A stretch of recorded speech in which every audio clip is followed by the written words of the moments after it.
we could see Hannah Gutierrez-Reed really putting her head down, really taking that moment in. Now, Judge Marlo Sommer did ask for her to be taken into custody. Doug, Shelley, well, the community here nearby is used to seeing planes in the sky, but a Cessna this morning crashing right into their neighborhood and almost directly into that home that's half destroyed now is a first. More than 300 film workers here in New Mexico came together to picket right outside Netflix studios. Just take a listen at their chants. They're all coming together for better wages. As Title 42 remains in place, the Department of Homeland Security is making changes to the asylum-seeking procedure for migrants from Cuba, Nicaragua, Haiti, and Venezuela. Hey, good morning, Royal. Well, we're actually right now waiting for the crew to walk out. So it's a 4-man crew. One of the astronauts is an employee here at Virgin Galactic. The Tomé land grant once included over 300,000 acres of land. But over the years, a lot of that was lost. But one thing they were able to get back is the iconic Tomé Hill. Right here in Old Town, people have been admiring Henry's tree all day long. Although it is big in size, you can see it's actually made up of 150 smaller trees. Hey, Farmington police tell us all 3 women that were killed yesterday were elderly, and we're finally getting a closer look at exactly where this happened. This is Dustin Avenue. One of the neighbors we talked to tells us that a car pulled up here. It was an emotional and long service honoring fallen officer Justin Hare. During it, remarks from the governor and the Secretary of Public Safety, but most importantly, stories from his fellow officers and his family.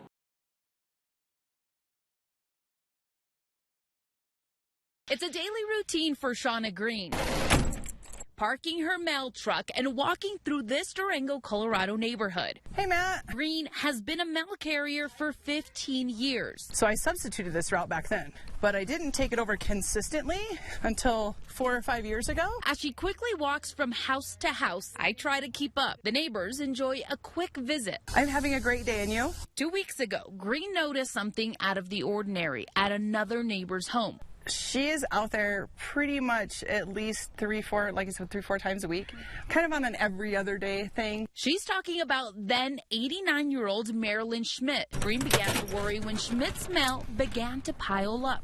I didn't see her on Thursday, and I didn't see her on Friday. And when I showed up on Saturday and she wasn't on the porch, and the mail was like just hanging out of her box, and I hollered through the screen, and I said, Mrs. Schmidt, are you in there? Are you okay? And I heard her very weak voice, like, oh, and it almost sounded like a kitten mewing. That's when Green made sure Schmidt was okay. It broke my heart. I walked in, and sure enough, she was in the kitchen on the floor.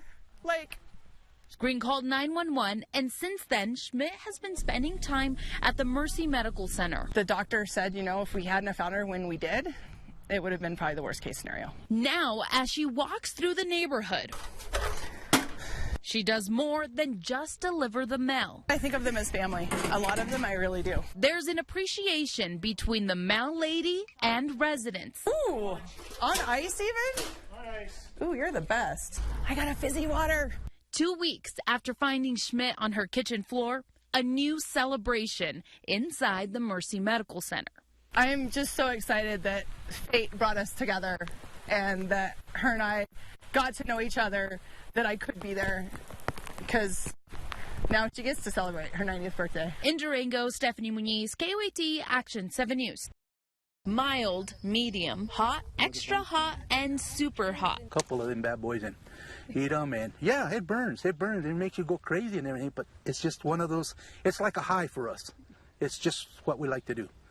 We'll sit there and our ears will go numb. Green chili is love for Mario Rosales. His family has been growing chili for more than 50 years in the Lemitar Valley. The extreme heat is something he says can be bad for crops. We know the weather, you know, we had 109 degrees weather the other day here in Socorro, in the valley here. And our plants look like, forget it, we lost everybody. But he says there's always a way to see when the plant needs watering. My dad always used to tell me, he said, the plant's going to tell you when it needs the water. Not just because it's every 15 days. As Rosales and his family keep a close eye on the chili, the heat making changes for the early growing stages. The more flower you get, the better it is. Now we're actually, some of this, with this heat, we actually lose a little bit of flower. But it'll come back another one. One of the sun damage signs can be seen in some of the larger chilies. Despite the challenges, growing chili comes From the heart. From the heart. If you have it in your heart to do it, and you eat it, like I say, I'll eat it. making sure New Mexicans have the best green chili year after year. We raise it because we like it. In just over a month, these chilies will be harvested and then roasted. Reporting in Socorro County, Stephanie Muñiz, KOAT Action 7 News. The red sunset illuminated the small town of Bosque this afternoon. The fire that started around noon on Saturday is not the first in this area. This time around, it's close to home. Never, we haven't, like I say, we had never been this close in the whole lifetime that we've been here, the 45, 50 years. Louis Baca was there from the beginning and watched the fire spread near Highway 346. I called 911, but they told me that they already had called the fire department and that they were over there. The fire was burning on the west side, right here next to the bridge. It ended up going north on the northwest side. Then the fire jumped over the river to the east side, the weather making it hard to fight it. The cotton, as you could probably see, there's cotton blowing everywhere, which is a big factor. With limited water in the Rio Grande, choppers flying above needed another water source. We call it a pumpkin that holds a large amount of water, and the helicopters are able to get water out of it. Meanwhile, residents keeping a close eye on the flames. Oh yeah, I'm worried, yeah, whether we need to evacuate or you know, what we need to do. If the time comes that we do need to evacuate, we will have units, probably with the help of law enforcement, to let these folks know. Everyone has a story, even among dozens of miles of road. It was a promise that I made when my son was 4 years old. While cars speed by, one man is on a different journey. Dije, si una vez camino, voy a ir hacia mayo. Putting one foot in front of the other.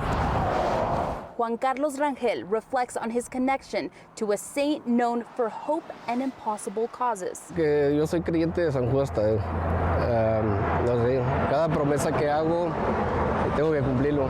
The pilgrimage is not new for Rangel, but a new challenge as he walks 75 miles from his home in Bernalillo. Estar ahí en la iglesia y llegar, acercarme más y más a la iglesia. Each of these believers has a purpose. Un accidente muy grande. Tuve fractura de fémur. Estuve en muletas en 3 años. This year is actually a dedication to my daughter, who is a cancer survivor. Every footstep closer to reflection. That is the feeling of peace. En tu cuerpo sientes mucha tranquilidad y With the sun, wind, and New Mexico landscape, eager to get to the final destination. es porque ese siempre ha sido mi sueño, caminar de acá de Bernalillo al santuario. A journey he never imagined. No, yo pensé que no iba a volver a caminar, pero sí, hay milagros.